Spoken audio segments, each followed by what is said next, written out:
Karuvannur bank തട്ടിപ്പ് പുറത്തുവന്നിട്ട് വർഷങ്ങൾ പിന്നിട്ടു. തട്ടിപ്പ് നടത്തിയവർ ജാമ്യത്തിലിറങ്ങി നടക്കുമ്പോഴും തങ്ങളുടെ ജീവിത സമ്പാദ്യം മുഴുവൻ ബാങ്കിൽ നിക്ഷേപിച്ചവർ ആ പണം തിരികെ ലഭിക്കുന്നതിനായി അപേക്ഷകളും നിവേദനങ്ങളും സാക്ഷ്യപ്പെടുത്തിയ കത്തുകളുമായി ഇപ്പോഴും ബാങ്കിൽ കയറിയിറങ്ങുകയാണ്.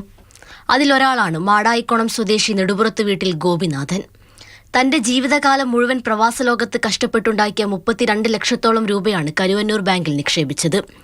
2015 നടന്ന ഒരു അപകടത്തിൽ തുടയെല്ലു പൊട്ടി അതീവ ഗുരുതരാവസ്ഥയിലായ ഗോപിനാഥന്റെ ജീവിതം പിന്നീട് ദുരിതത്തിലാവുകയായിരുന്നു.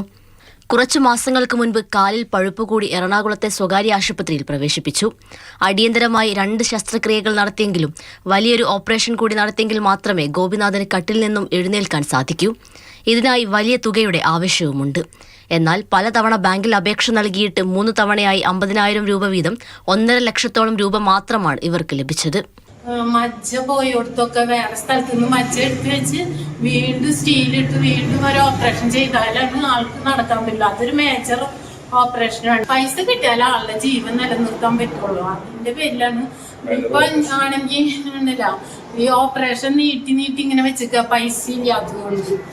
ഇതുപോലെ നിരവധി പേരാണ് ഇപ്പോഴും കരുവന്നൂർ ബാങ്കിൽ കയറിയിറങ്ങുന്നത്. സർക്കാർ ജീവനക്കാർ മുതൽ ദിവസവേതനക്കാർ വരെ ഈ കൂട്ടത്തിലുണ്ട്. എന്നാൽ ലക്ഷങ്ങൾ അക്കൗണ്ടിലുണ്ടായിട്ടും സ്വന്തം ചികിത്സ പോലും നടത്താൻ കഴിയാത്ത അവസ്ഥയിലാണ് ഇതിൽ പലരും. മാതൃഭൂമി ന്യൂസ്, തൃശൂർ.